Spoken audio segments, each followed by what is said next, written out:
I did it once, and I'd do it again. Gonna get beat. You're gonna taste defeat. Cause I lie, I steal, I cheat. Cause no one can withstand my Latino heat. You step in this ring, you're messing with Stone Cold Steve Austin, and that's something you don't do. Do I think you could beat my ass? Hell no. Do I think I could beat your ass? Why, hell yeah.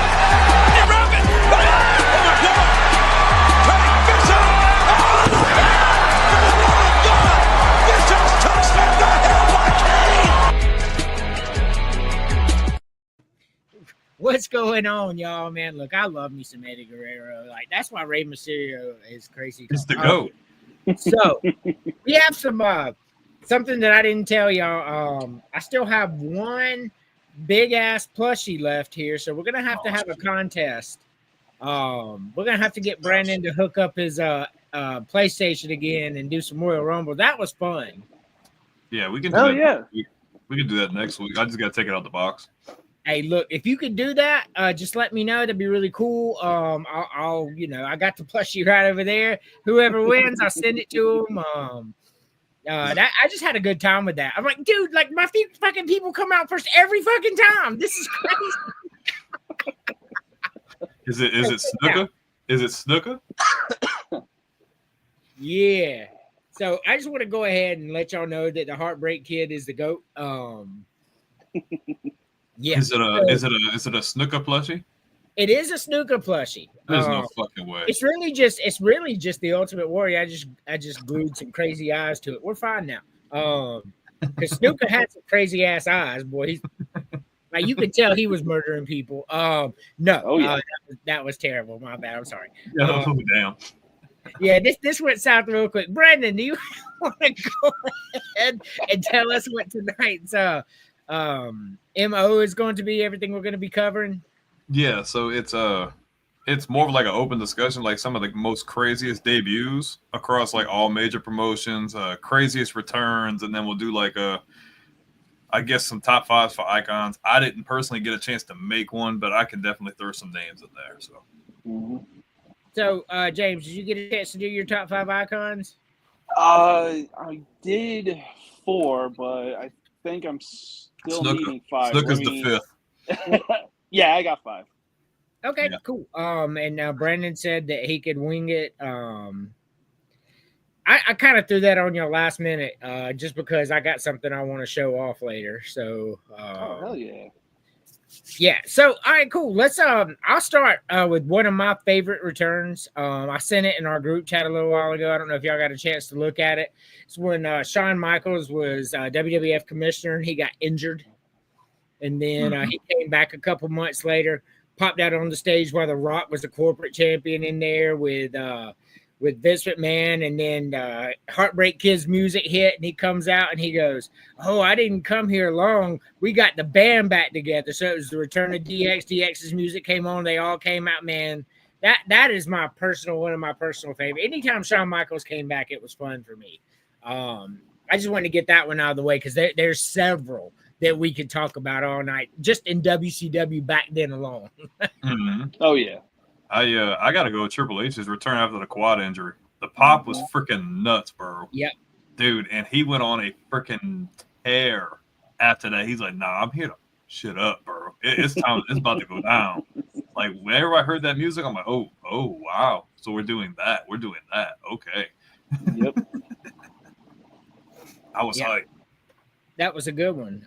You got one, James? I really liked any Triple H. Anytime he came back, especially back then, man, it was, you knew he was finna get the title too. Oh yeah, yeah. Number 5, I got to go with the same thing as well. Triple H coming back from that quad injury, and easily gave us the biggest what if he had still been around during like during the WWE versus the Invasion feud that was going on. But man, when he came back from injury, the pop of that crowd was undeniable, and he was just out for that long, and people were foaming out of the mouth, loving the fact that he was back. Oh yeah, definitely there. I remember, I don't know if y'all remember, Ric Flair was out for a long time. Like he went to WWF for a while, won a title there. I remember he won the Royal Rumble and all that. And he was gone from WCW for like 2.5 years. And then he popped back on one day, and everybody's like, "Oh my God, that's right." Actually, that was right before WCW dropped Monday Nitro. Mm-hmm. So he came back right before then and reformed the Four Horsemen right before it came. Man, that pop was crazy. That was on like a WCW Saturday night event or whatever, man. He came back. Boy, that place was, because Saturday night was the Monday nights back then. Like before time, there was no Monday night shows. And he came back, and that shit was crazy. Arn Anderson came out with him. Ole Anderson came out with him. Man, that shit was real cool.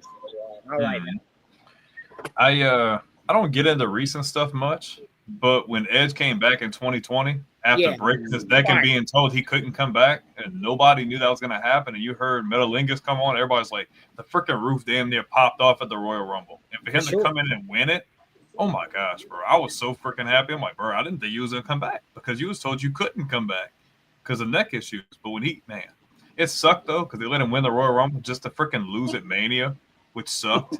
But just that was actually at the was it? Yeah, he faced Roman at WrestleMania.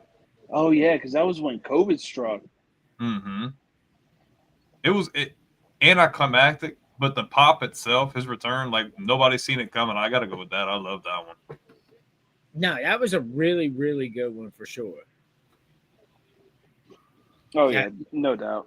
You have another one, James? Yeah, so I'm going to have to go with Stone Cold Steve Austin coming out of his hiatus. He had been at the top for so long, being the face of the Attitude Era, especially being the face of during WWE versus the Alliance and everything like that. And you could tell, like, that man just needed to take some time off, regather his composure, and then after that, like, 3-battery phone call with JR, because JR was like, yeah, he needed to talk. He needed to get some stuff off his chest, so on and so forth. The second he came back, that was a different Stone Cold Steve Austin, and it was the exact same rattlesnake, and he was still kicking ass and taking names. Oh, yeah. The Rock's return was pretty cool, too. When he came, I think it was like 2015 or something, he came back for a little while, and that was really cool. It's always cool to have a Rock return. But one that I really remember, and I really don't like the guy as a character. I think he's one of the most overrated characters ever. It's beyond me that this guy has all these titles. But when Sting returned as Crow Sting, he was Surfer Sting. They had a fake Sting and all that. Then all of a sudden he returned as Crow Sting, came down from the rafters, started hitting everybody with a bat. Even I gotta admit, that's one of the greatest returns ever. That really made Sting a legend that day. That was the day Sting's legacy was cemented. Whether I like it or not, whether I feel like he deserves it or not, he got the stuff, right? So the day he came down as Crow Sting and changed his persona and then took out the NWO with a bat, his legacy was sealed at that point, and that's when Sting became a legend. And I even have to admit, that's probably one of the top 3 returns of all time. Like it was a complete facelift. Complete facelift. I liked when I always talk about it, but I loved when Jericho came back in 2007, because I mean he'd been gone for 2 years. You didn't have any idea he was going to come back, and you started seeing the vignettes every so often. I'm like, they're not going to do it. He's on tour with Fozzy. He just wrote a book. He's not coming back. Right. And I keep saying save us. I'm like, why would they say that? I'm like, okay. Well, I'm like, well, Randy Orton's freaking, this is bald head Randy Orton damn near around almost this time. Like, I think he just won the WWE title for the first time. He was essentially given the WWE title, but yeah. And when Jericho came back on Raw, I'm like, they really pulled the trigger on this shit. And then he went on to have a really good face run and then completely went heel after that. I thought he did really good. I thought it was a good return. 2 years gone from the company to come back pretty much as the top guy again. Like, yeah. Mm-hmm. For me, when I was a kid and I saw that John Cena versus Chris Jericho, You're Fired match, and Eric Bischoff like actually told Jericho like, "Yo, you're fired." The teenager in me was like, "Holy shit, he's actually fired!" But I didn't know it was. I didn't know it was because he was going on tour with Fozzy. It was even cooler when Vince fired Eric Bischoff. Eric Bischoff, you're fired. Yes. Like, damn. So you brought up Chris Jericho. I just want to say real quick, I know it's James' turn. You talk about versatility, right? Somebody who could be a face and a heel and be great at both. Like I instantly think of Hulk Hogan and Chris Jericho. I really do. Those are the two I think of first. Even over HBK. I just like HBK as a heel much better. But even Chris Jericho and Hulk Hogan as faces and heels are fantastic as both, man. Both of them were fantastic runs. And when Jericho kept like flipping back to back, it made it even better. Jericho, I just really like Chris Jericho. I don't think he gets the love he deserves. Oh yeah, for sure. I agree. All right, James, what you got? Yeah, number 3, I'm gonna have to go with what Brandon said earlier. It's got to be 2020's Edge's return to the Royal Rumble. For so long, he was out for 9 years. Like, yeah, he was making what is it? Visits every now and again to talk to the crowd or even get John Cena hyped up for his match against Brock Lesnar. But when his music entrance hit and like we were all Michael Cole and the commentator crew like there's no way he's supposed to be done, retired, that's it. Like he can't do this, and he actually came out.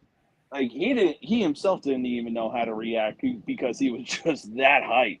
And on top of that, you could just see him on the brink of tears because he missed it so much. And he can still go too. Yeah, and he was like what, 50 at the time? Yeah, Closing in on it. He's been doing it for almost 30 years at this point. Yes, that's crazy. I mean, you think about all that stuff, man. I don't know. It just seems like a lot. Especially the thing about it was Edge was such a larger than life character, and like you said, he had a neck injury and he was out for years. Like it was a real thing too. This wasn't he had to forfeit the title and everything. Like he had to go. Correct. He was that bad off. And man, when that music hit, yeah, I got nothing, man. That was really cool. A really cool moment. For me, the next one, I think it was 2008. I don't know. Undertaker had been out a long time at that point, and he had been the American Badass or whatever for a while. And he was out, and then he returned at I can't remember if it was the Royal Rumble or Mania. I'd have to. You talking about when he came back as the Dead Man? Yes. So 2004, because Kane beat him. Kane beat him in a Buried Alive match at Survivor Series. And then they kept playing these vignettes in the background for the Undertaker, and then Undertaker came back at WrestleMania 20. Yep. And then out of nowhere, the fucking lights went out. They didn't advertise it or nothing. And just the gong hit, and I remember thinking, "Holy shit, Taker is back." Yeah, that would have been right because I really didn't watch it in 04 or 06, 08. I couldn't really remember. I remember that return. Oh yeah, it was good product still. They were still making some good stuff. But for sure. What's going on, Davies? What's going on, brother? What's going on, man? For me, and I'm not putting them in a specific order, but John Cena's return in 2008 was crazy. Like he was projected to be out for almost a year, and he came back after like 3, 4, 5 months. No publicity. Yeah, no publicity. No, like nothing got leaked. And then number 30 comes on, and that dude's freaking song hits, and that freaking roof damn near popped off at the Royal Rumble. They're like, oh, dude, they gotta let him freaking win now because it's like him and Triple H. I'm like, so they're gonna square off again to see who's gonna go back to WrestleMania. It was dope. It was. Oh yeah, it was. James. Yeah, I gotta completely agree with Brandon for number 2. I mean, John Cena's return to the Royal Rumble in 2008. I mean, the second that his music hit, everybody gets up out of their seat. They're going nuts. You see him come out of the opening doors and just standing there in Madison Square Garden. And yeah, he was out with a pec injury because him and Orton were just essentially carrying the business after Cena's rivalry with Edge. And to come back 6 months after tearing your pec is just crazy work. And the dude came in and looked like he hadn't missed a step. Mm-hmm. Oh yeah, sure. We touched on that one. That was a really good one. Yeah. What you think, So, man? So one for me, it also involves Triple H, and it was the most unlikeliest of returns. So the Royal Rumble, the winner of the Royal Rumble won the title, and Roman Reigns had to defend it in the Royal Rumble. And then fucking Triple H music comes out at number 30.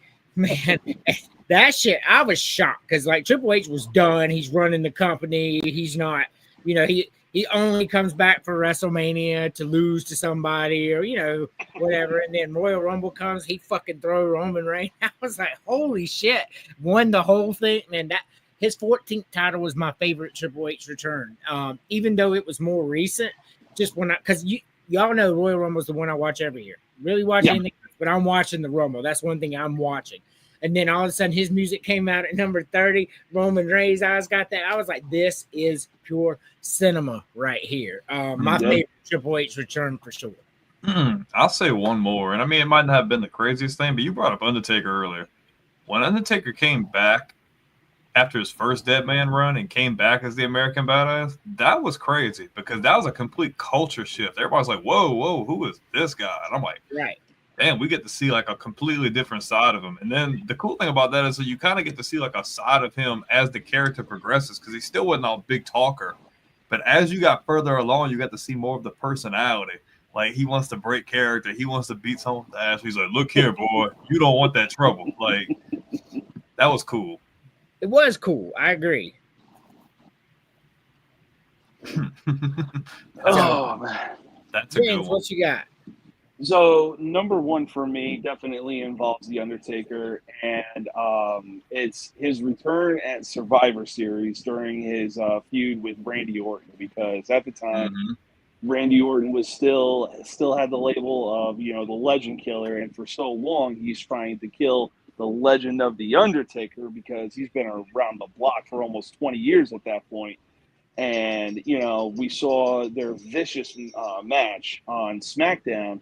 It was Ray versus Big Show, and then Undertaker comes out. Next thing you know, Orton comes out, starts beating the hell out of him.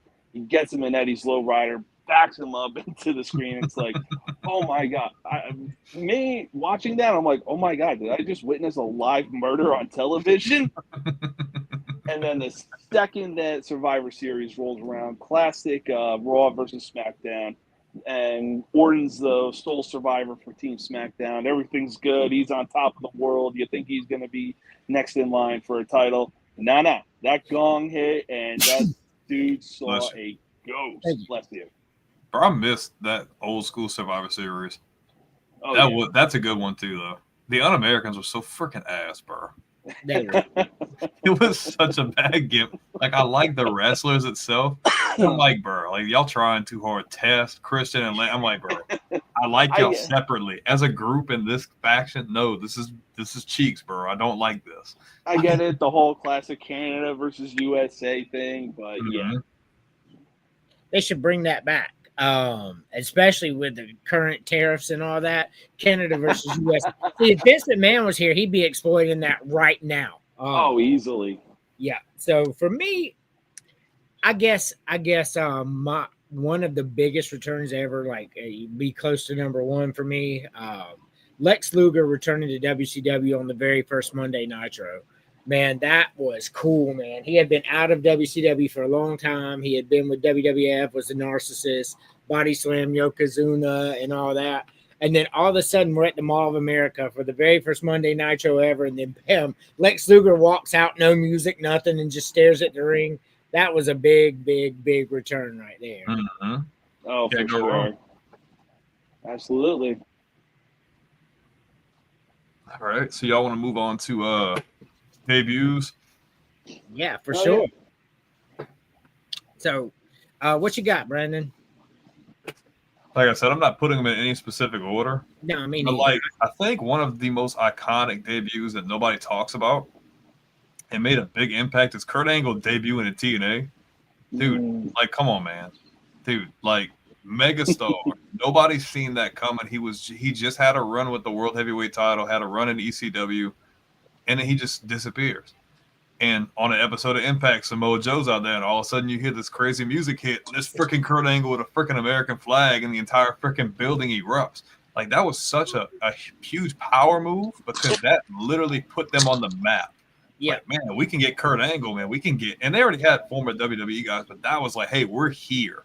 Like, we're gonna go out and get other guys, and that rivalry between them that followed was crazy. Getting Kurt Angle was one of the biggest acquisitions in wrestling history. Easy. Yeah, it was a big deal for sure. I loved it. I missed it. Yeah. What about you, James? So this is gonna be a bit of crazy talk, but when I present number one, Doink the Clown. Damn it, he knew. But when I present number one, it's definitely going to make a lot of sense why number one is number one. But number five is the debut of the NWO when Hulk Hogan came in, and it was the commentators were like, "Oh, who's he going to side with? Is he going to side with the Outsiders? Is he part of WCW?" Next thing you know, we bear witness to the greatest heel turn of all time. Yeah, it was the greatest heel turn of all time. Hulk Hogan, man, like this guy simultaneously played the greatest hero and greatest villain of all time in wrestling history. It'll never be duplicated. What he did. For me, like I said, I didn't do this in any particular order, but the one debut that comes to my head, the one that comes first before any other, is the Countdown. Yeah, right? that was going to be one of mine. And they're like, what the hell? Break the wall down. And he's just like, Jericho's lit up on his fucking, man, that shit was badass, man. That is still simultaneously the greatest debut I've ever seen. They did it really well over like 7 months. Like this counter randomly beautiful, interrupted The Rock, went toe to toe with him. That's got to be the greatest debut of all time, in my opinion. It made Jericho went from winning cruiserweight titles to being the major fucking player in WWE because of that debut. Those are just facts. Oh, yeah. Yeah, that one's definitely on my list. I like Kane's debut. That's got to be Kane. Oh, yeah. my gosh. Like, dude just freaking comes out, the red lights, like they completely set the mood. Dude comes and rips the freaking door off, and you get this freaking stare down. It's like, oh, damn, like he kind of making him look a little small, bro. Like, man, we got a problem, bro. Like, right. This ain't gonna be nothing nice, bro. And like, it went on to be a really cool storyline, and I liked how later on they end up being cool and a tag team and all that. But that debut was crazy. Oh yeah, and what's even crazier is that saved Glenn Jacobs' career right there. Because he went from like this weird ass dentist to being Undertaker's brother, and he still is Undertaker's brother, like both in and outside of the ring. And I mean, that's easily one of the best debuts right there. Look, Isaac B. Yankem was awesome, bro. Greatest character ever. I don't know why they changed him. I mean, I thought for a while he was going to be the next Doink. What? What's that, James?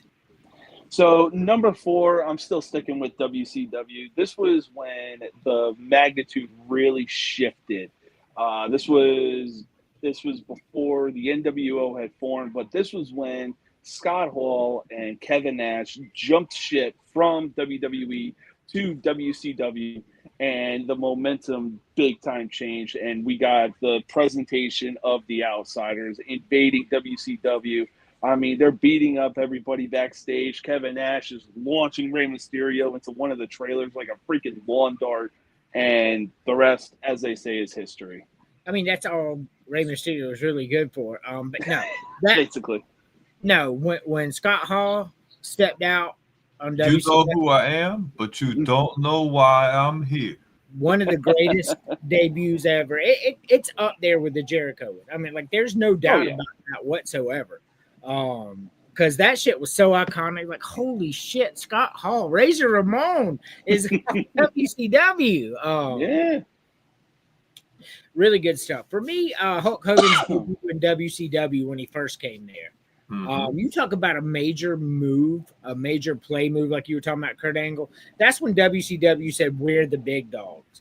$5 million a year, Hulk Hogan, come over here, build our industry, and then WWF almost went out of business because of it. Like they were struggling for like 6 years, where Vince McMahon off the rip thought we were going to open doors.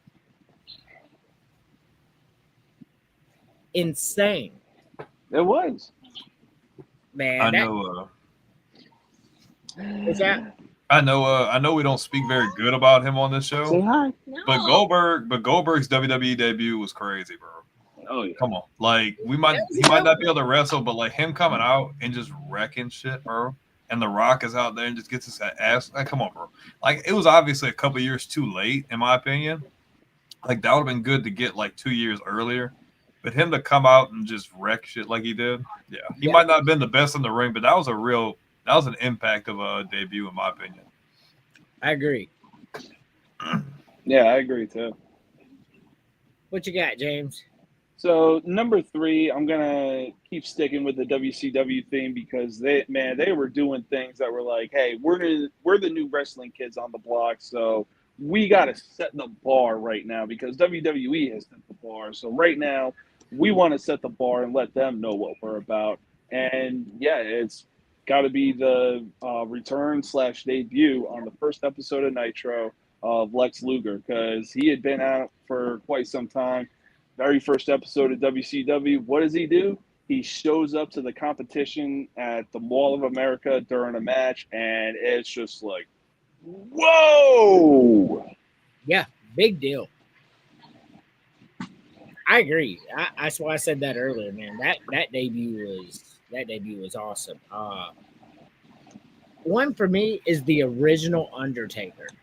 When he first came in 1990 at Survivor Series, like he came in, that creepy music and all that, and everybody's like, "Holy shit, what is this?" And then he just like he went on some like I don't know, he won a bunch of matches in a row before he lost too. I ran into Hulk Hogan before he lost, if I'm not mistaken. I'm not really sure, but that original Undertaker debut, that was crazy.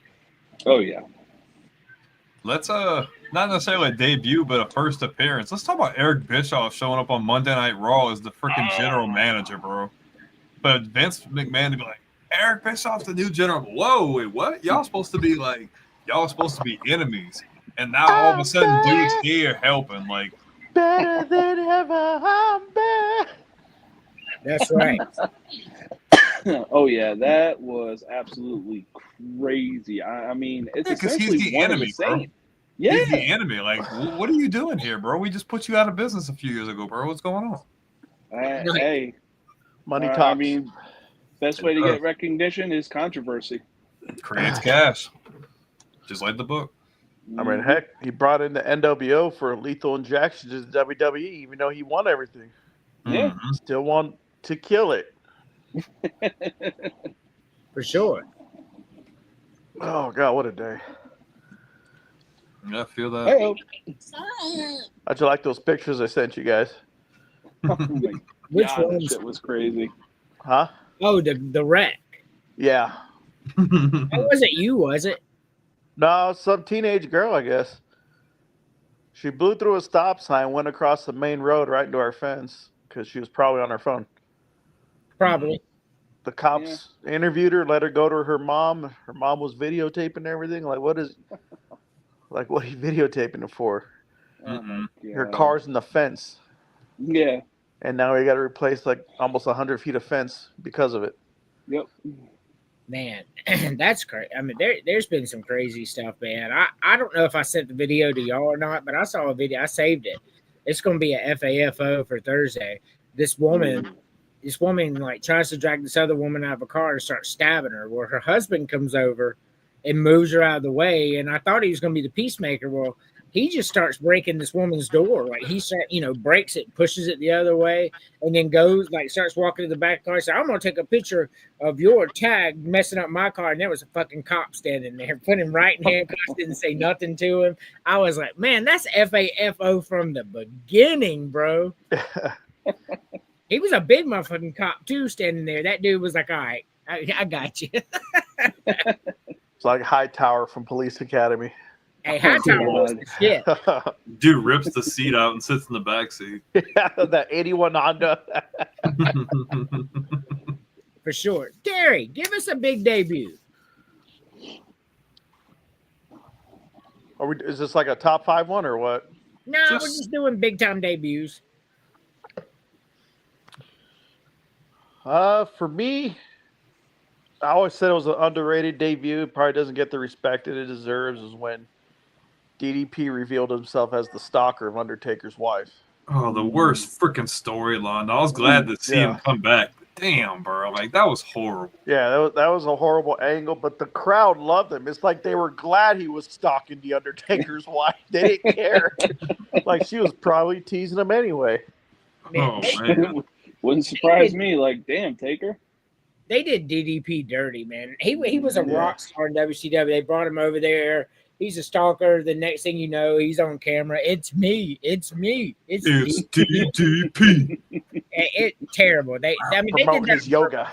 Bro, they didn't even have to push him as a freaking main event guy. At least let him hold some mid-card titles, tag team titles. Like, come on, bro. He's a former world champion, bro. He was, besides the obvious faces of WCW, he was one of the pillars of that company. He's one of the OGs, bro. And absolutely. I mean, I wouldn't have put him in against Taker. I would have put him in against the heel, just to kind of continue the babyface gimmick, because, like I said, they loved him.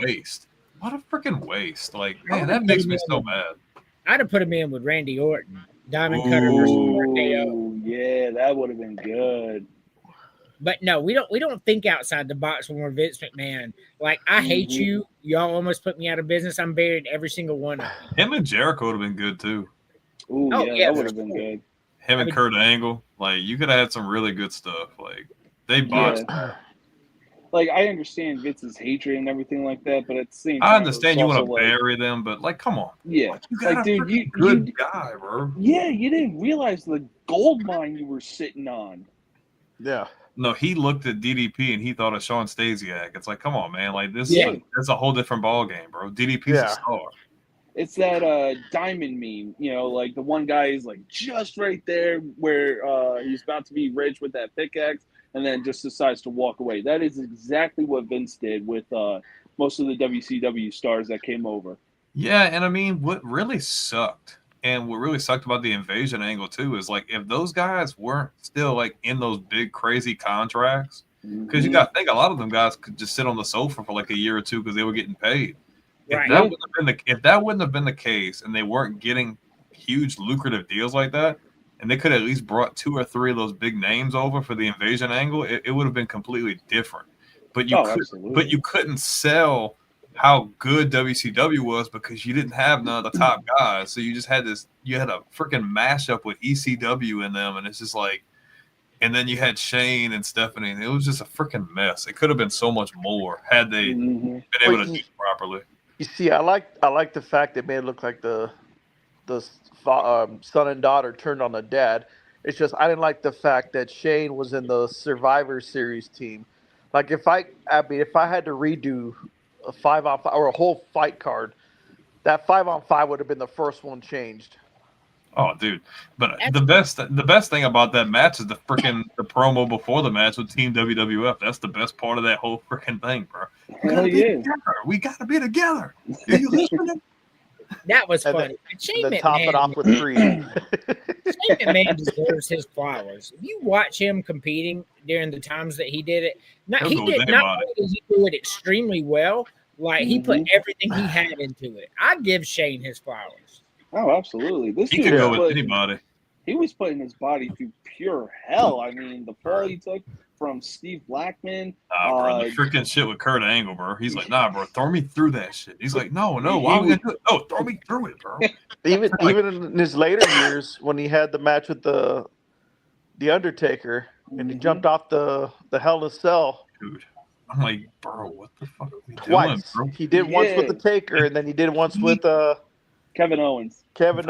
The bumps he took are like prime example of those little infomercial things, like, do not try this at home. Like that's him, like, in a nutshell.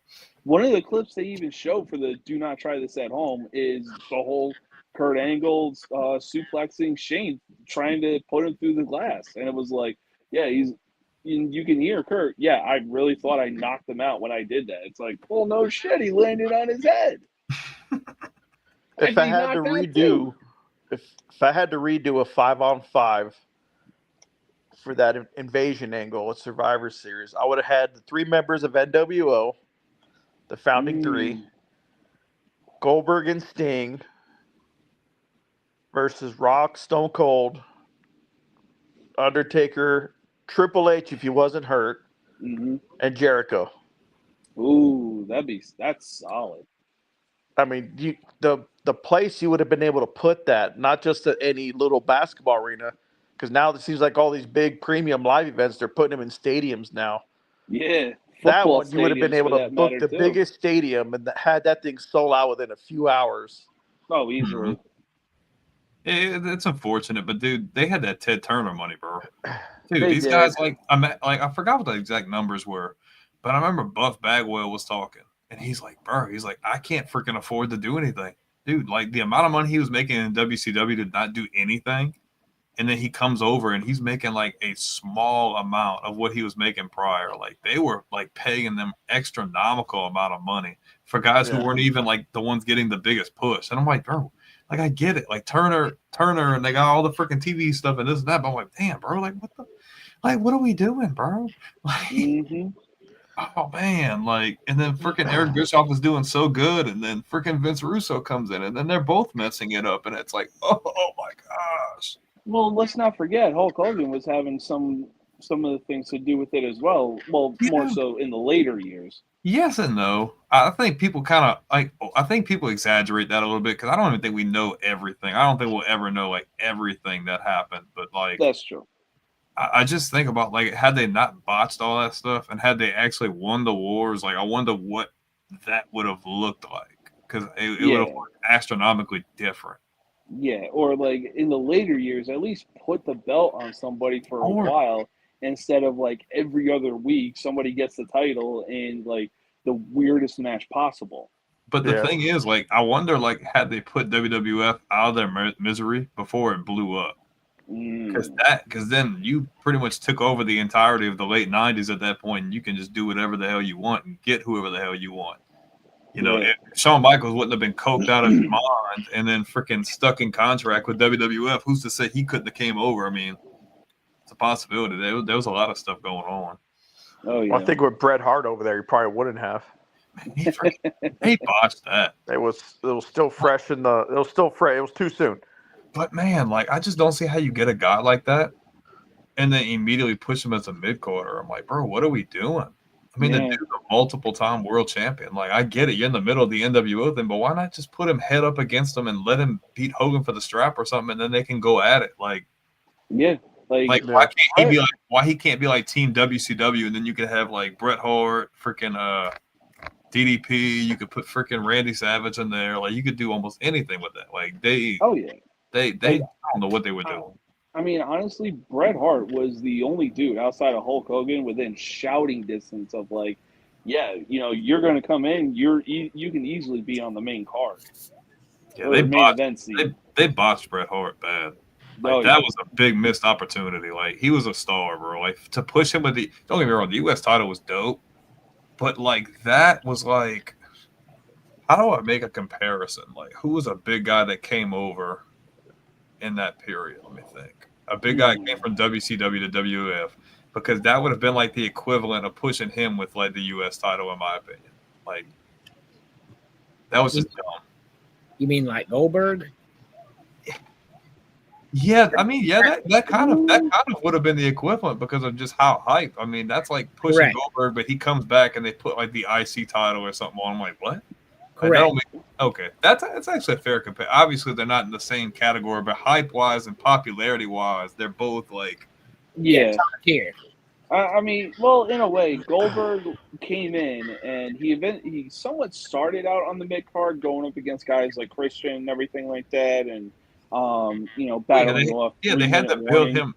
they had to build him reputability. Like, but he came in first his freaking debut and beating the hell out of The Rock. I mean, that's a pretty good way to come out. But like, just like Jericho did.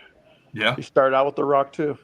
But man, WCW, man, they botched it bad, bro. Like after 97, you start seeing the very slow decline. They're like, okay, well, why'd they do this? Next week on Nitro, it's like, well, why'd they do this? You got like 6 months down the line. I was like, bro, what are we doing? You got Chris Benoit and Kevin Sullivan fighting in the freaking bathroom, beating each other's ass because freaking Benoit's taking Sullivan's wife. And I'm like, bro, like, what are we doing, bro? And there's like 50 people in the NWO, and you turn Nitro on, and it's like, okay, well, within the first 5 minutes, they've already beat Larry Zbyszko's ass for no apparent reason. He's chilling at the freaking commentator table, and Tony Schiavone and I'm like, oh my gosh, what is going on?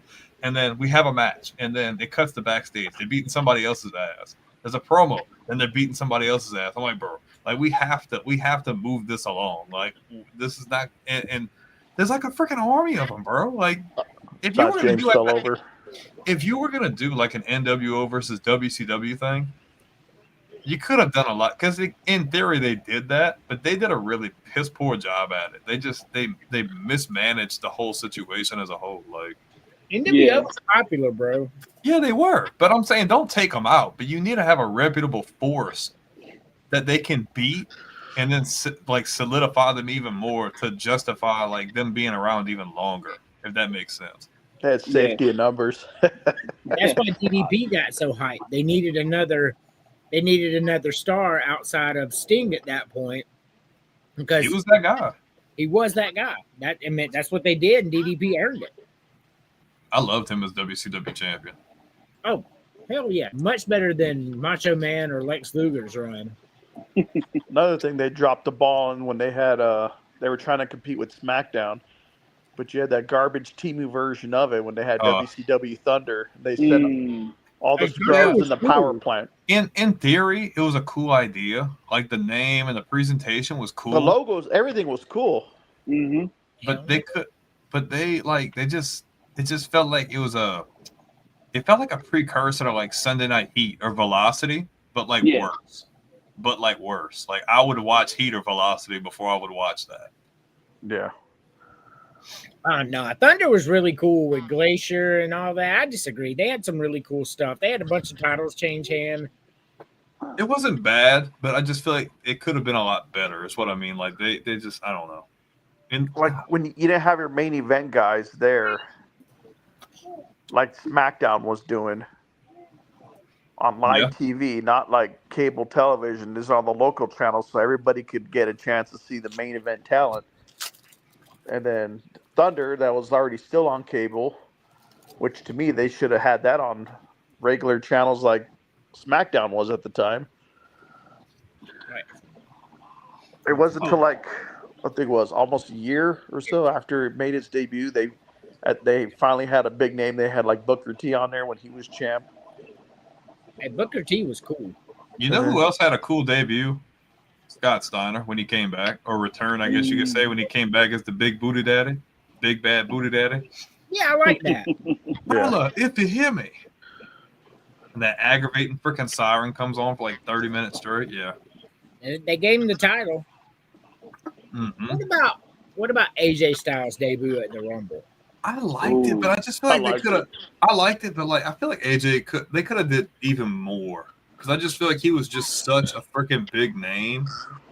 I don't know. I just feel like because yeah, but like it was in the Rumble, and the Rumble is just so big. It's like I feel like he deserved something to like take over the entire event, whether it be like a regular pay-per-view or like a Monday night show, just something. Because I don't know, it was cool, but maybe I'm just an AJ Styles guy. And I feel like I wanted more for him than that. I thought it was perfect. I thought they did him right. He came in, he tossed a few people out, made it toward the end, won a title soon after. I mean, but you can't just bring somebody in WrestleMania and you not announce the match. There's a card or Survivor. No, I wouldn't say WrestleMania or nothing. Anybody can come in at any time. That's why they have so many debuts there. I will say though, I rather AJ without the long hair. Before all that, I think he was a lot better. Oh yeah, in my opinion. Yeah, like when he didn't have the soccer mom hair. Oh, dude, every time, I don't know what it is, bro. The hair makes me want to hate him so bad. I'm like, dog, please, can we just go back to it? He's just. I like AJ Styles. You know what's weird? Most wrestlers have long hair when they're younger and then cut it when they're older. Yeah, he did the opposite. Yeah. Or you could be like Christopher Daniels and be bald damn near the whole time. That's right. Or Hulk Hogan. Bro, and give him credit. He just retired, but he wrestled in like every major promotion, like WWF, WCW, TNA, Ring of Honor, AEW. Like, that's a guy who does not get enough credit for being around for so long. Christopher Daniels is really good. Yeah. And that X division they had was amazing. You know who else give a lot too that should, and that's Christian. Like, he's one of the greatest talents ever. Yeah. He don't get enough, dude. When he left WWE the first time and was able to go and be a single star and be able to hold the big strap, I think he won the NWA World Title like 2 or 3 times. Like, they were able to see, like, oh man, he can actually do this. It's like, yeah, bro, everybody knew he could freaking do it, but y'all didn't want to let him shine. You didn't want to let him, because he had that world title match before he left, but they put Jericho in the match because they're like, oh, well, you can't hold ice water with John Cena, so we have to put another big name in there. I think another name that I was upset that they didn't push him, I feel the way he's deserved, because I guess back then they said Vince hated made guys who are already well known. He wanted to take credit for his popularity. Yeah, so a name for that one that first comes to mind is Taz. Yeah. When he had his debut against Kurt Angle and like everyone heard the music, they already knew who he was. Yeah. And the reception he got. I'm not gonna say they completely shafted him. I just don't feel like his character. I don't know. I'm not gonna say it didn't fit. But I don't know. It just didn't work for me like that. They watered it down. They watered down his ECW character. So I got an unpopular opinion here. Taz has always been ass. So it just shone to the light when he went to WWE, man. Like, so when he's at ECW, he didn't have to do a lot of talking. He's Taz missioning people off the top rope through tables, and that's really cool and all. But when you have to tell a story in the ring and get on the mic and all that, he just wasn't that good. That's just fair. That's just a fair assessment of it. Like, shock value in ECW, he was really good. It's cool watching him choke people out through tables, but overall, don't forget his suplexes. Taz was not that good.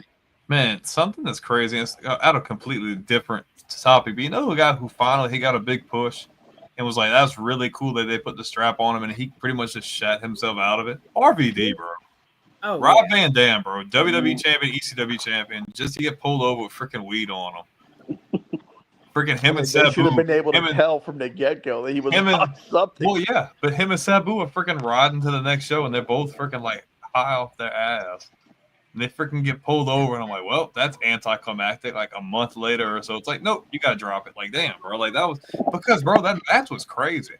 Like dream match scenario. Him and Cena one night stand was crazy, but then Edge to come out and spear him through the freaking table and him to win, because I don't know if anybody thought RVD was really gonna win that match because Cena was like here. So when they took the belt off him that way, everybody's like, whoa, like, that's crazy. So dude's a double freaking champion, bro. Well, that's because the fans were really gonna riot. You don't believe it?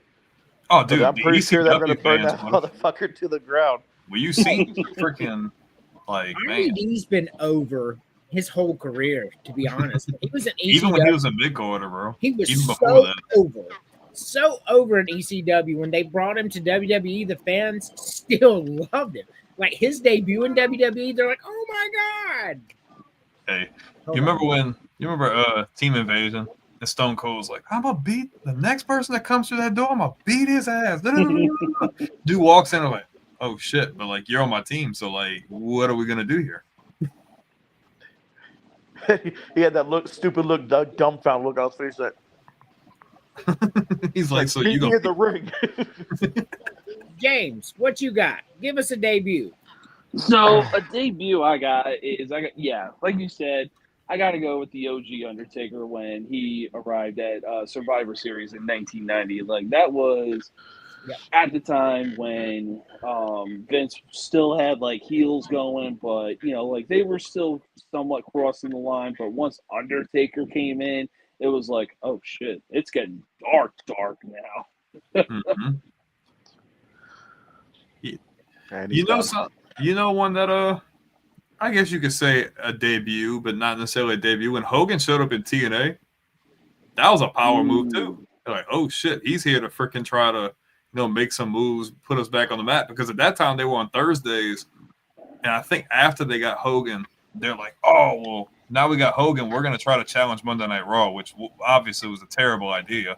Terrible. But the idea that they were trying stuff, bringing him in wasn't a bad idea. It's just how they execute Dixie Carter and how they executed everything after that, bringing a lot of the older guys in. It's pretty much WCW 2.0 in the sense that you had so much homegrown OG talent that you were burying because you gave the older guys too much TV time. Like, you can give them TV time to be able to uplift the other guys or like create storylines, but like the other guys were getting too much, man. You had so much good talent, and they completely dropped the ball. I didn't mind Hogan there. But just some of the stuff that happened, it was just gross. And even then, for some of the big guys like Jeff Hardy, Kurt Angle, the Dudleys, so on and so forth, like they were letting these guys get real personal, like both with their families and whatever was happening in their personal lives too. Big missed opportunity. It was like, no, no. Hey, the Dudleys were badass in Impact. Oh yeah, they were badass. But I'll say this might be a hot take, but they might have had like one of the greatest tag team divisions ever at that time. Yeah. Like, they had a lot of good tag teams at that time over there, like really good talent. Maybe not the biggest names. They had some really good tag teams.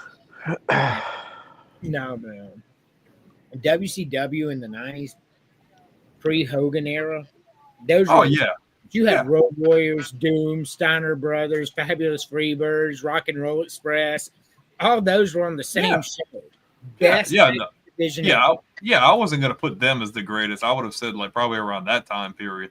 But for a company that wasn't as big time as those companies, to have as much talent as they did with the Dudleys, with Beer Money, with the Machine Guns, with America's Most Wanted, with the Voodoo Kid Mafia, with freaking Road Dogg and freaking Billy Gunn, like they had a lot of really cool stuff going on. They had the Hardys too, didn't they? Yeah, but the Hardys were late. Like Jeff Hardy was in TNA like way earlier than Matt came over. Like Jeff had a run. I think after he got released in 2002, he came over. He was there for a couple of years, and then he showed back up in like 2006, and he was like hella over. And then when he left again, Matt came with him. Oh yeah, when he came back, they put the strap on him.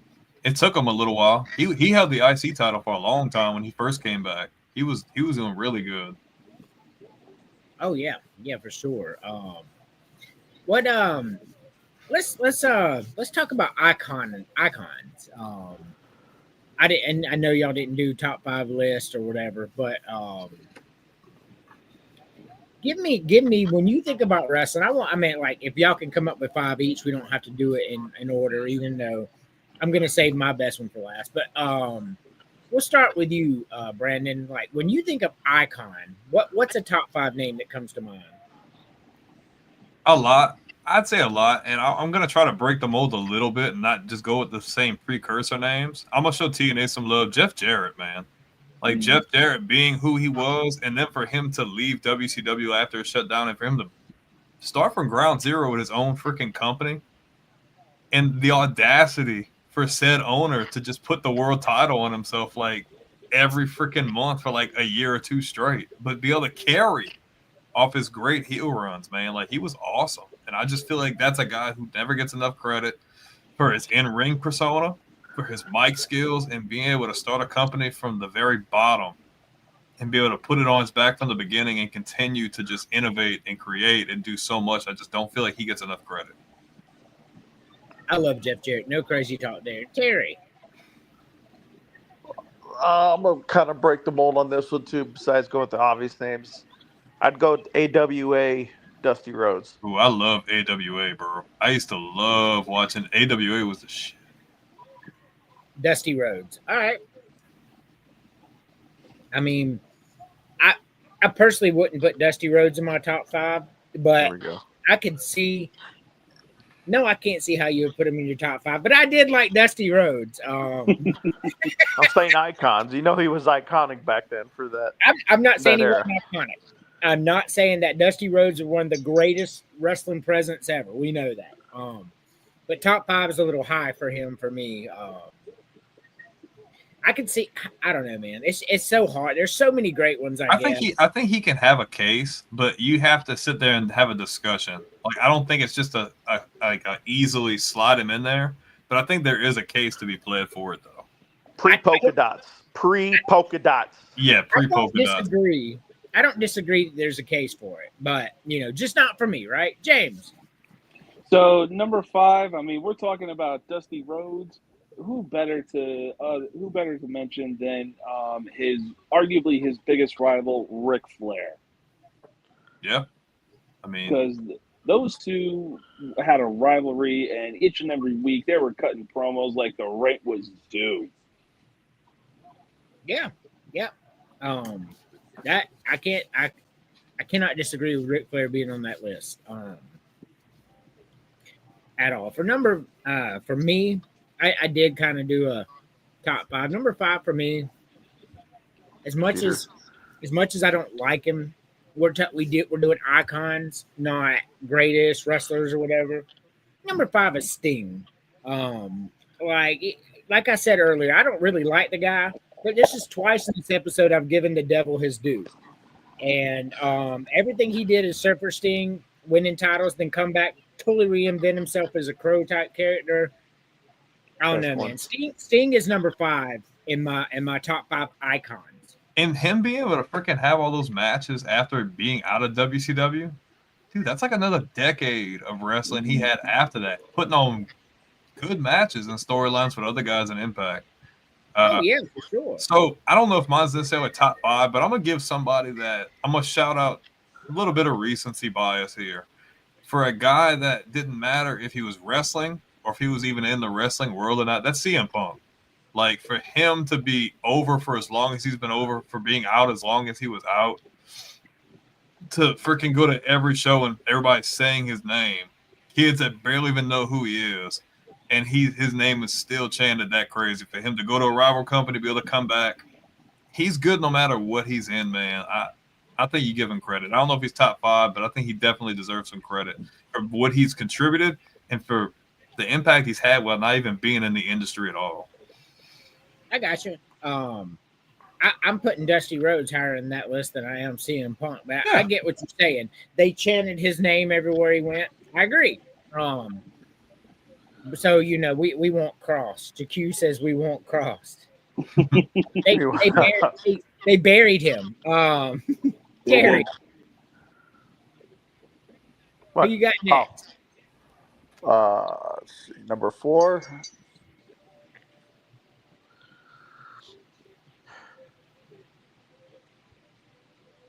Number 4, I probably would have around the same area, and his name was already mentioned. I would have Ric Flair. Okay, no crazy talk out of me. Ric Flair definitely belongs on this list. So one of the greatest to ever do it, James. Number 4, man, it's so tough because when you think about it, there's just so many people to think about. But I'm definitely going to have to go with some recent bias here and say number 4, John Cena. When he was given the WWE Championship the first time, man, like, his career definitely took off. And when Vince was pushing people so hard for the main event scene, Cena was always the guy to step up and, try to put them on the map. And on top of that, like from, I want to say 2010 till about the Authority took over, when Orton was like given his time to really get on the main event scene, Cena was carrying every single week. Yeah, I mean, he's the only 17-time champion in history. It's recent. He did not make my list, but like, if everything is honest, John Cena, the 17-time champion, deserves to be on this list, and that's just, you can't deny what he did 17 times. So I get it. No crazy talk there. For me, number 4 got to be Chris Jericho, bro. Like Chris Jericho was just iconic. No matter where he went, even as the cruiserweight champion, even as a cruiserweight champion in WCW, he was iconic. Oh, you want the cookie? He was iconic in WWF. I mean, he went over to Ring of Honor, where he's currently the Ring of Honor champion, AEW champion. I don't know if he was ever in TNA. Y'all would have to tell me that. I don't have that. Unfortunately, that would have been really cool, though. Yeah. So number 4 for me is Chris Jericho. Okay. Like I said, I'm not going in any specific order. I'm just going off of the top of my head. But Right. like when I think icon, I think someone that transcends the business that they're in, no matter even if it's a person that doesn't have any idea about wrestling at all. I think it's someone that people just know.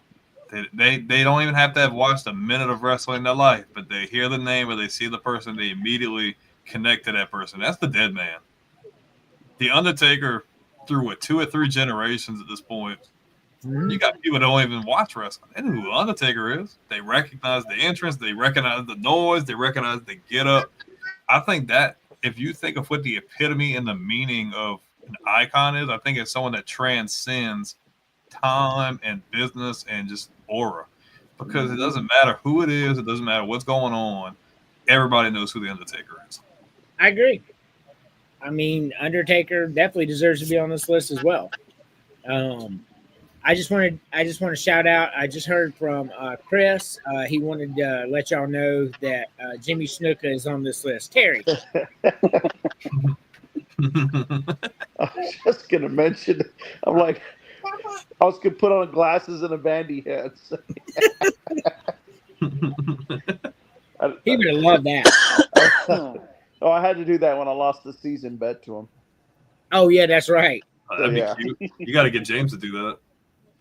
Oh, I already got a bet. Like, I'll bring it up on Thursday. Oh, So my number 3, it's already been know mentioned. But it's for the NFL. I would have to go with just because of longevity, and no matter what era he was in, he was always seen. I don't think I remember seeing him being in mid Carter, and that would be Undertaker. Mm-hmm. He always seemed to be in the top stories, no matter what era he was involved with. For sure. He was always in the top tier, no matter what. So that my number 3 would be Undertaker. I got you. James.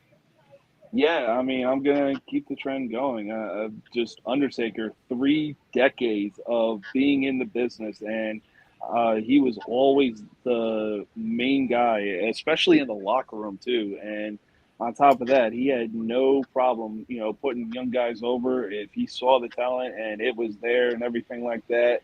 And just every single time when you heard that gong hit, you knew it was about to get real. But I think the best one was probably like 2003, 2004 SmackDown, or 2004, 2005 SmackDown when Teddy Long was the manager. He'd come out and be like, guess what, player? You going up against The Undertaker. Now, that was some of the best times. I got to admit, that shit was funny. Like, you just some random dude, you're new to wrestling, you're new to WWF, and you insult Teddy Long, and he's like, I don't even know who you are, but guess what, player? You're going to face The Undertaker tonight. Like, wait a minute. Like, I didn't sign up for that. That's right. I mean, exactly. Like, you talk about getting thrown to the lion's den. Oh, for sure. So for me, this hurt my heart. Just so y'all know. Bret Hart. No, hell no. Fuck that guy. Number 3 for me, at the because I did do a top 5 on top iconic wrestlers ever. Shawn Michaels, the Heartbreak Kid, comes in at number 3 for me. He's my favorite, but it doesn't mean he's the most iconic. So the Heartbreak Kid comes in at number 3. You talk about transcending generations. Same guy. He's in there. Not only did he start out in the 80s winning tag titles, now he's helped creative control over the current product. I mean, world titles, everything. HBK from his WrestleMania entrance, holding on with one hand, coming down. Man, come on. Shawn Michaels at number 3. Plus, on top of that, you ask some of the current wrestlers in the industry today, like, oh, who was the one person that got you into wrestling? I guarantee you, 9 times out of 10, you're going to hear Shawn Michaels. I agree with that 100. Because if I ever desired to do that, it would have been because of watching him do it. I mean, I wanted to come down off that slide, one arm, people cheering for me, and yeah. But that's my number 3. Brandon, I know you're not doing a particular order. What's another one for you? Oh yeah, give me Randy Savage. The cream rises to the top. Cup of coffee, oh yeah. Ooh, I see lust in your eyes. Okay. One of the few people to win titles in both promotions. And just, dude, like, he's dead and he's still hella relevant, bro. It don't matter if it's freaking Slim Jim. It don't matter if it's memes. I was gonna like, say, they're still doing Slim Jim everybody, and they got everybody knows who Randy Savage is. Yep. Yeah. I agree. No crazy talk there. All right, Terry, what kind of crazy talk y'all aren't doing like a lot of crazy right now. Dusty Rhodes is not really crazy. I just, had to give you a hard time about it. So say Jimmy Snuka or something. I haven't even got to use my catchphrase yet. You got to save that for James. He's got like a crazy talk meter. Yeah, he's going to have LA Knight at number 1, so you might as well save it for that. Hell no. Look, I'm dumb, but not stupid. Wearing a Bears hat. I will hit you with crazy talk if LA Knight makes this list. Terry, who you got? My number 2 is the Rattlesnake. Mm-hmm. Just the breaking the mold, like you said, going up against your boss. He was the staple of his Attitude Era, just like NWO was the staple of their Attitude Era for the WCW. Mm-hmm. Yep. No arguing that. No. Or did you want me to say Marty Jannetty just so you can say crazy talk? Brutus Beefcake. He deserves it. I mean, he talk about putting guys over when you put Shawn Michaels over by letting him kick him through the barbershop window. I mean, Shawn Michaels put Stone Cold over. I'm confused. Yeah, and Mike Tyson put Shawn Michaels down. That he did. HBK, there is no Stone Cold. Yeah. I mean, that's true. I mean, that when he beat Shawn Michaels was such a superstar. That gave him the prestige he needed from that point forward.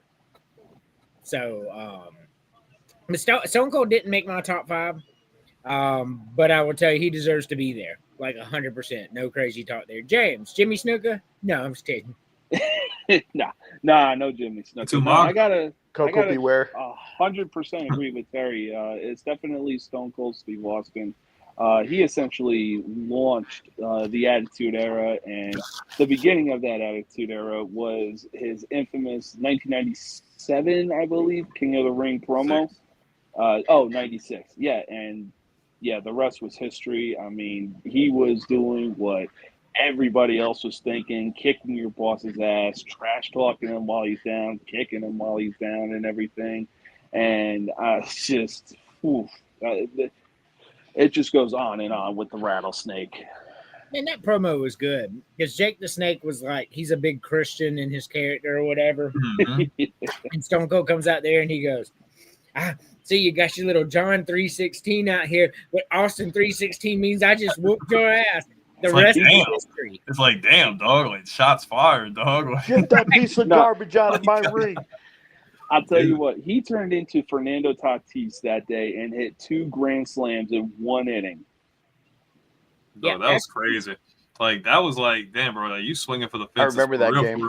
Like, that's gonna either go really good or not so good. Like, but oh yeah, that was out the park, bro. Only player to do it. Oh yeah. Number 2 for me, which is crazy for me, that he's not higher on your list or on some of your lists at all. Number 2 is Ric Flair. I even put him in front of HBK. At 16-time world champion. That meant everything forever. And he could have been like a 19-time. if Hogan doesn't go to WCW when he does, Ric Flair, we're probably talking 20 titles. Yeah. Because they would have had to put the title on somebody, and Ric Flair would have been that somebody. So, I mean, Nature Boy, come on. Even from his AWA days, transition to NWA, then WWF, and then WCW, man, come on. And then back to WWF. And then he has his woo bat. Then he has the iconic woo battle with Jay Lethal. Right. You talk about everybody. I don't know why for so long I thought that was MVP. No, that was Jay Lethal. Because Jay Lethal was on his Black Machismo. He was like the Black Randy Savage at that time. I got you. But I always steal his thunder. He stole mine. I mean, dude, nobody else. No, everybody knows who freaking Ric Flair is, bro. They even made a freaking song after Ric Flair drip. Like, come on, man. Ric Flair. Dude, they were going to freaking cities, bro. And hundreds upon hundreds of freaking women at these freaking hotels, bro. Didn't matter what promotion he was in. Like, everybody knows who freaking Ric Flair is. And for the longest time, until Ric Flair just been acting real goofy. Like, just real goofy. But, like, he's just such a freaking presence that it doesn't matter where he goes, what he's doing. Like, his net worth has dropped substantially. But, dude, what he's meant to wrestling, like, one of the pillars, cornerstones that even put wrestling really on the map, that, like, I feel like people have started to forget, like, what he was able to do in a time where wrestling wasn't, like, the big thing. Like, before, like, WWF blew up like it did in the mid-'80s, like, Ric Flair was already a thing. And he continued to be a big thing wherever he went, whatever he was doing. Even when he came back in WCW and he wasn't even really wrestling like that. Like, he was still wrestling, but he was still a freaking huge figure. Then he comes back to WWF and he's a freaking authority figure. And then he comes back to wrestling. And then he's in a part of a big faction with Evolution. And then it didn't matter what he's doing. He's still the biggest icon. I don't think it's a debate. I think Ric Flair is everything you would think of an icon. Like, I feel like there's a few guys who just stand out like that. I feel like he's one of them. The Undertaker are one of them that you don't even have to watch wrestling to know who Ric Flair is. Oh, yeah. I agree. And I know you're not doing a top 10, top 5, Brendan, but he would be my one though. Yeah, for sure. We're almost there. Yeah, y'all should be on one now, I think. Very. That was. So now we're on number 1? Yes. Yes. Well, Brandon's was Ric Flair? Mm-hmm. Yes. Well, I mean, I got to go with the obvious on this one. And, you know, rest in peace, but Hulk Hogan. Mm-hmm. Yep. Just everything he's done and the levels he took it. Yeah. There's no words. Yeah. All you do is there's no explanation needed. Yeah. Except for Brandon, because he put Ric Flair number 1. But I mean, Hulk Hogan's in there too. If I'd say 1A, 1B, I think they kind of both share it because they both come from a same perspective but different, if that makes sense. Yeah. Randy Tuck. I'm with you, James. Yeah, I mean, I'll continue the trend as well. Number 1 is easily Hulk Hogan. I mean, he was the ultimate good guy, the ultimate bad guy, but when he was on his good guy run, he put wrestling on the map. He was in movies. He was, making sure that we were drinking our milk, eating our vitamins, and anytime and every time his music hit, and even when he was cutting promos, he had us ready to run through brick walls. I'm talking multiple brick walls. Yeah, for sure. For me, the most iconic wrestler in wrestling history is 100% Hulk Hogan. We got the Hulkamania tattoo there. Rest in peace, Hulk Hogan.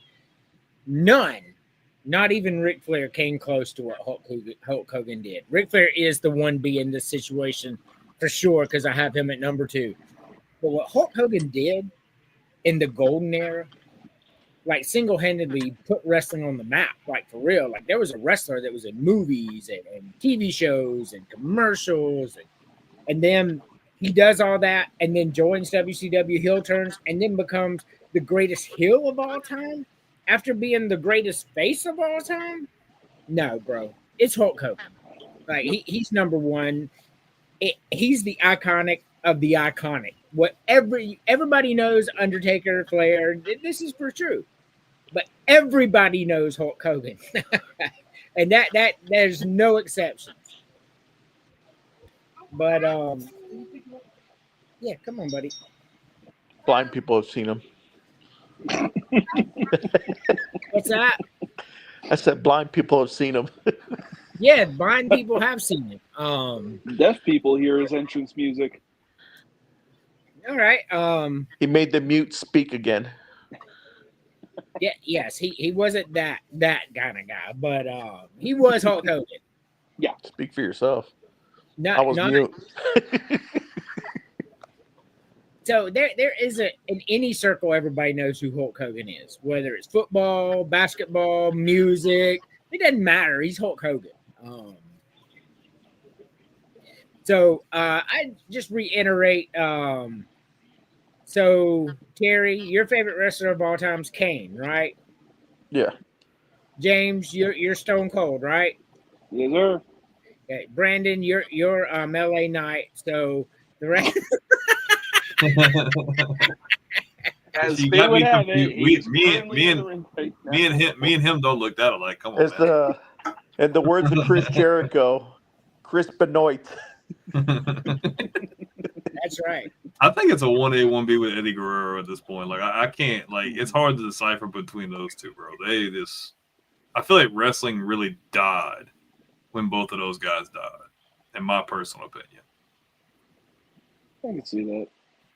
I don't know. I feel like a part of me and my desire for wrestling. I think that's why I watched after that, but like the love and the passion that I had for it wasn't the same after that.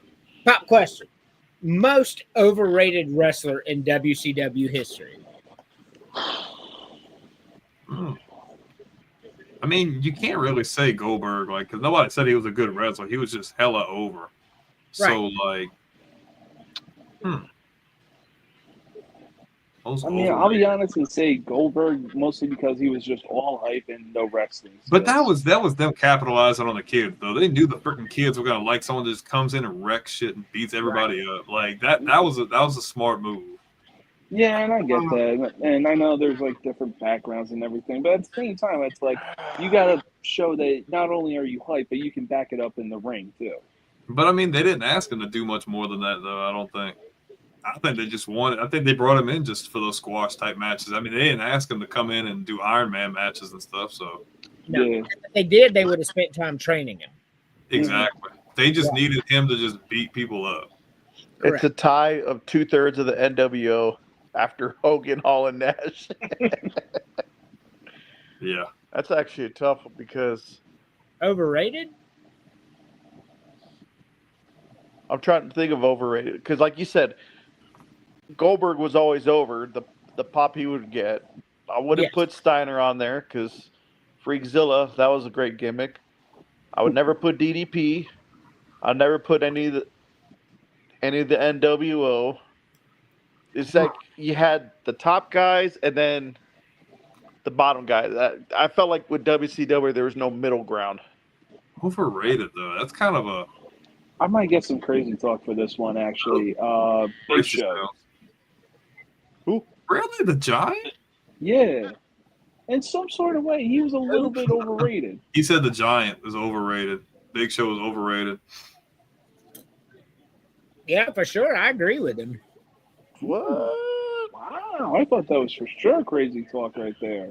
No, man. Look, this guy comes in. He's got two moves. They bill him as Andre the Giant's son. They put him in the Dungeon of Doom, and he's and now he's beating Hulk Hogan for the title.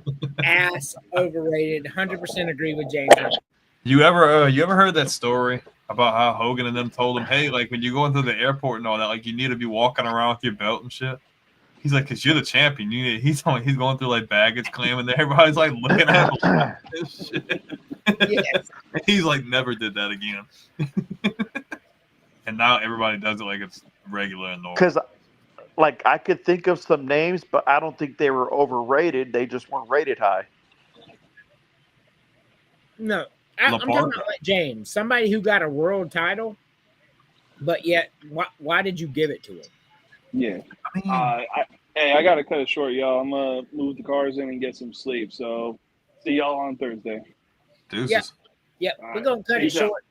I'm about to get off here too and eat, finish eating. For me, y'all already know Sting. Like this guy, this fucking guy. Like Andrew loves the Stinger Splash. that's so ass, man. The Stinger Splash is like the worst move in wrestling. Uh I mean, the leg drop is kind of shit too, but Hulk Hogan's just that good. I will say I mean, this: he did the- have a somewhat good debut in 2015 in the WWE when he like actually first stepped foot inside a WWE arena and ring back in Survivor Series of 2015. who? Sting. Oh, Because it was Survivor Series, Team Cena versus Team Authority, and Seth was on the verge of winning it. All of a sudden, you hear the Crow come out, and then Sting comes into the arena. And this is a guy who said he would never set foot inside a WWE arena. He Okay, did I say think I got one. And I'm saying this because to me, it seemed like when he got to WCW, I don't think, to me, his character or gimmick progressed. It's kind of like where W left off in WWF. Shockmaster? Lex Luger. Man, I that's don't know. talk, I don't man. know That's about that. crazy talk. Lex Luger was the man. Like The total overrated. The total package. Lex Luger. I love Lex Luger. I love Lex Luger. So- I mean, I liked it too, but I just don't think he was given Let's as much package it. credit like he should have. Let's package it, right? So entrance versus entrance. Sting is over Lex Luger, right? Because he really doesn't have an icon. In-ring work. Lex Luger. Microphone. Lex Luger. I mean, like, he was better than Overall Sting. look. Overall look, Lex Luger. Yeah. I mean, you fucking, I don't know, man. I can see why you would say that because they gave him a title and took it off of him in like what 7 days or something. It was pretty quick. But So that I was when get it. Hogan would always get the belt. So I mean that makes sense as to why they do, because DDP didn't even hold the belt that long either. So it's like No, he didn't. No. that's pretty normal operation for them. But I do see the perspective though. I think DDP was more over than Lex was Over or overrated with the crowd. Oh yeah, DDP was because he was homegrown WCW. He was like probably one of the most over guys there. Yeah. He was probably one of the most over guys in history. Well, okay. Dude, they did loved him. Stretch. before Lex came to WWF, wasn't he already in WCW prior? He Then was he came over as the narcissist NWA. / the whole NWA. American thing, and then back to WCW. Yes. Mm-hmm. All right, y'all. Peace. Peace. See you, man. I thought he fell over again.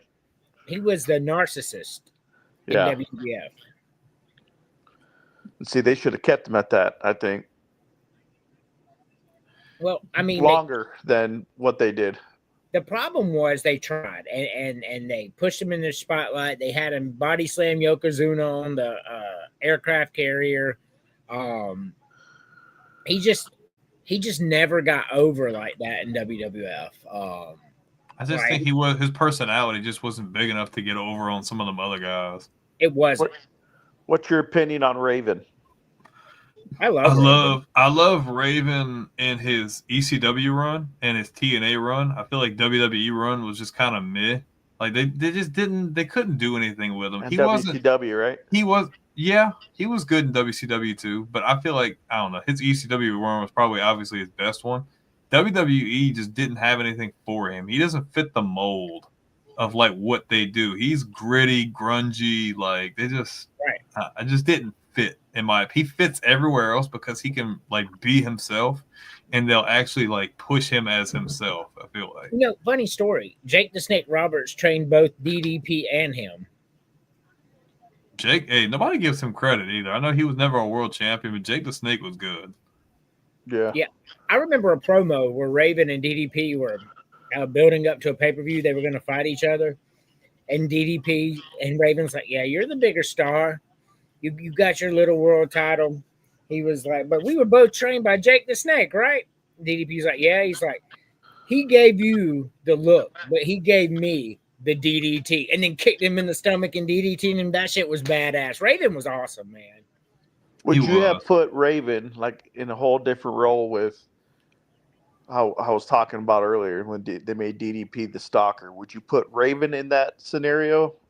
No, because Raven's too dark for that, man. Like you would really believe that he was going to murder somebody. It had to be somebody stalkers do that.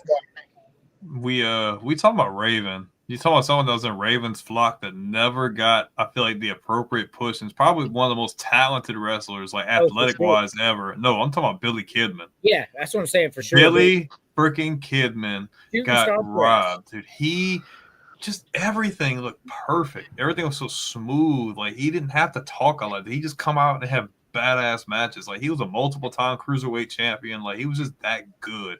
And I just feel like they could have done so much more. Like the shooting star, that's probably the prettiest shooting star press you'll ever freaking see.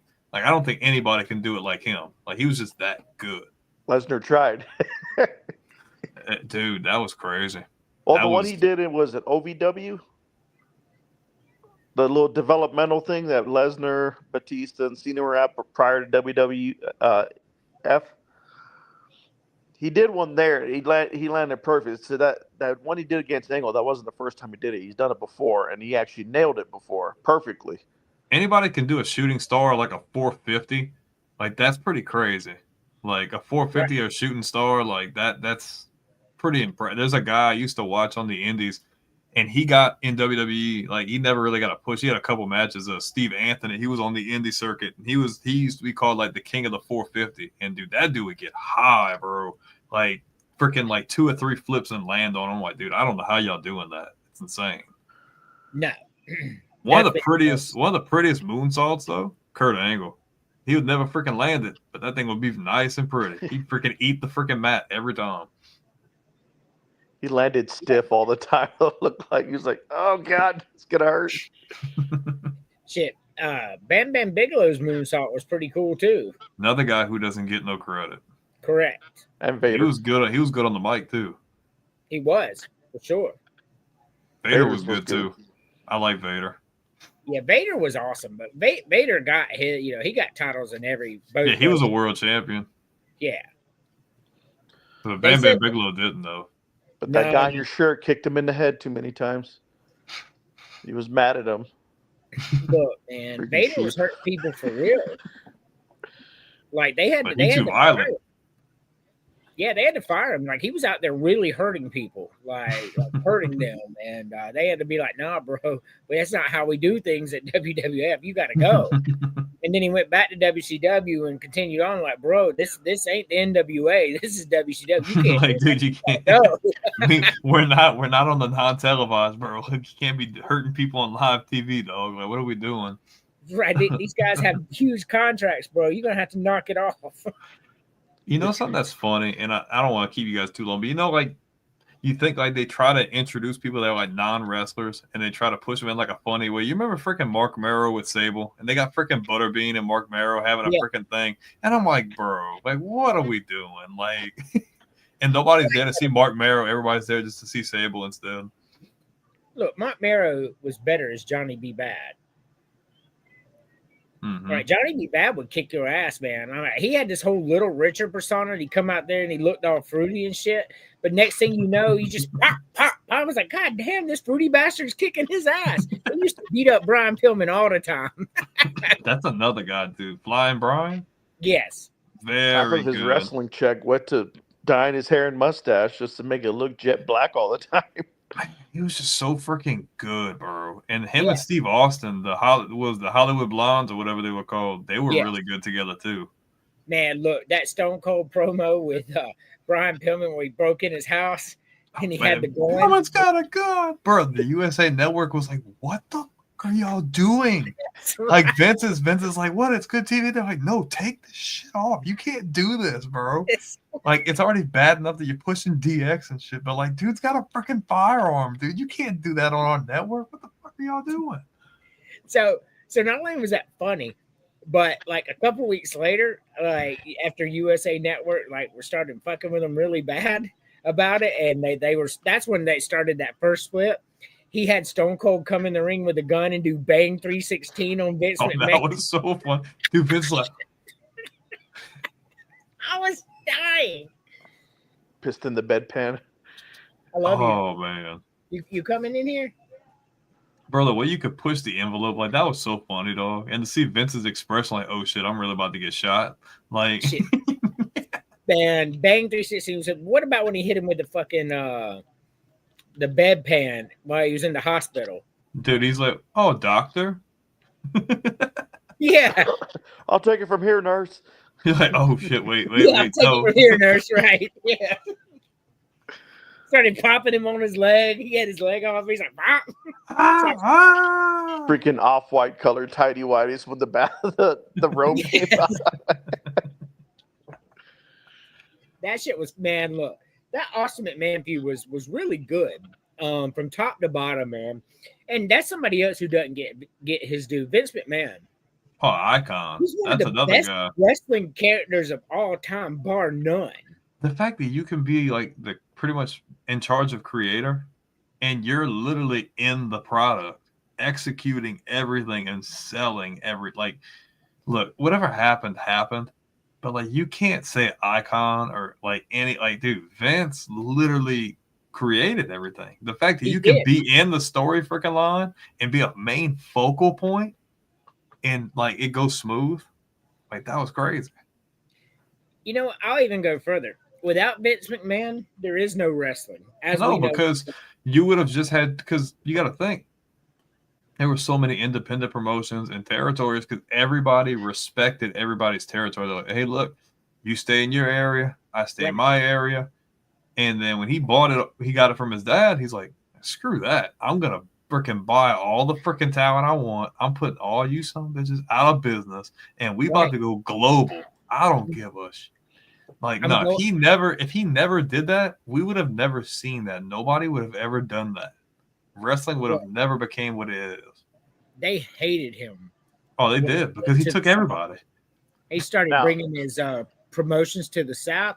That's when they went to Ted Turner and be like, please, can you buy this and help us? And, you know, because Vince McMahon was selling out Atlanta, Georgia, and Asheville, North Carolina, and NWA couldn't get there, and people were like, "This is crazy. We got to do something." And the promotions in the South were big, like WCCW.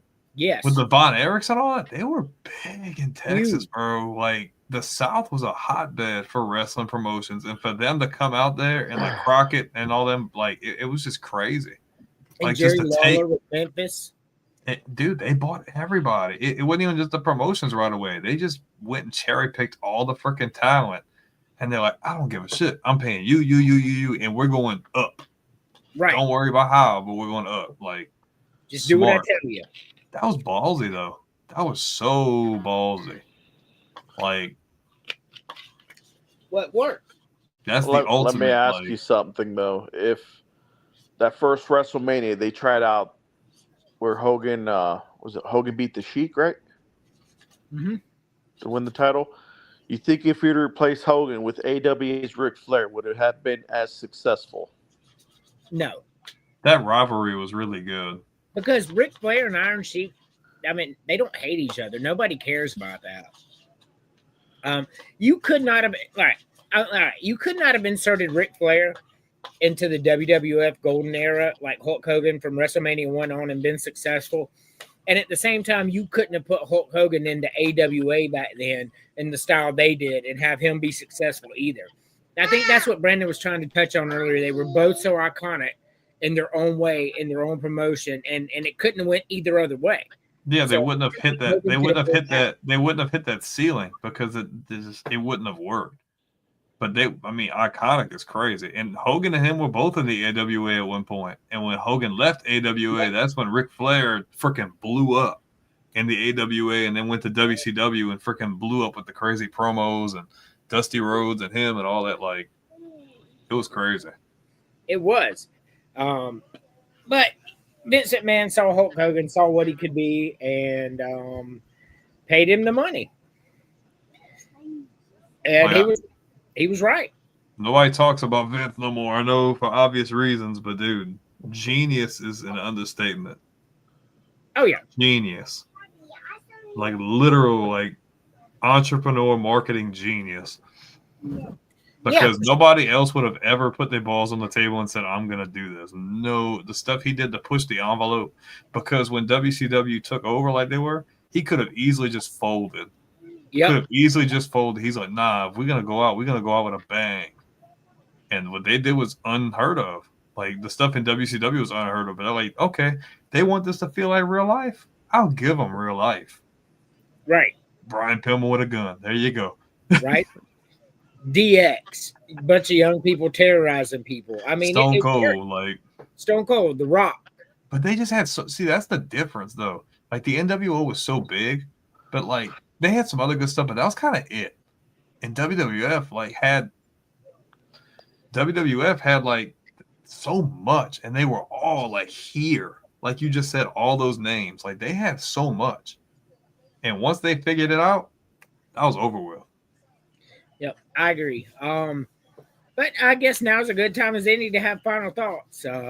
So I guess we'll go from there. Any final thoughts? Yeah, we're gonna try to. I'm gonna see if I can find all my cables and stuff, and we can try to do that thing next week.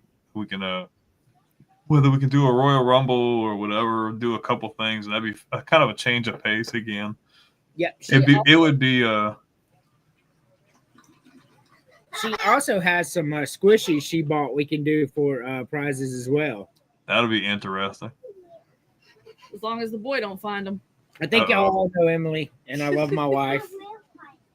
No, you won't find them. So he said, "Yes, I will." What's that? He said, "Yes, I will." He did say yes, I will. But I think, bro. And I feel like that. Well, yeah, that's mine now. It goes no. But yes, I think it'd be cool to make. It'll be more like an actual wrestling show because we'll be able to commentate and stuff like that. So. Yeah. I think it'll be fun. I like doing the Royal Rumbles and even like the regular matches, TLC. Those are fun because you never know, because like literally you could have a ladder match for the title with Undertaker, Stone Cold, Kurt Angle, and Maven. And Maven's going to win it sometimes. So there's no telling what you're going to get with those video games. Or he might actually win the Royal Rumble. Right. Hey, people hate on Maven. I love Maven. I don't know if you watch any of his stuff now, but he's really entertaining now. I don't know if you checked out his YouTube channel, but he does all kinds of crazy stuff. Like he tells all kinds of stories. He goes to events. He meets fans. Like his story was really cool. Like to be able to come through tough enough and be able to perform and be on the roster for 3-4 years. Yeah. It's impressive. It was impressive. I guess that's all I got. If that's all you got. Sounds good to me. Like I said, whoever's watching, if you want to see some video game stuff, we're gonna try to get some SmackDown versus Raw and stuff in here next week. That'll be fun. That'd be real fun. And we'll give away the Ultimate Warrior, and then she has some squishies too. We'll give away a couple of those. We'll get Terry and James on. Be really cool if we get a fifth person on. So I don't know if you watched our show last night, but I had some guys on as special guests, and they cover like a lot of stuff like sports. Like they do football, soccer, basketball, but they have a separate wrestling show that they do. And I sent them the link to this to let them kind of check it out. And if they, I'm gonna text them tomorrow and see if you checked it out. And if they think it's cool, we might get one of them to come on. Yeah, for sure. I'm down with it. Talk some shit and do some video games. Winner gets a plushie and a squishy. Yeah, I'm good with it. Sounds good to me. All right. Well, to the 24 people watching, we thank you. And don't forget, Thursday night, Villains. Friday night, No Mercy. Saturday, I think Dean's going on. And we got 4th and 25 with J-Ram. Sunday, of course, we got Football Frame of Mind. And then Tuesdays we have the Golden Broom. I thought they do Friday now. They're back and forth right now, so I don't know. Whatever they feel like doing at the time. Hawkaholics comes back Wednesday. So, all right, appreciate it, everybody. Thank you so much. Deuces.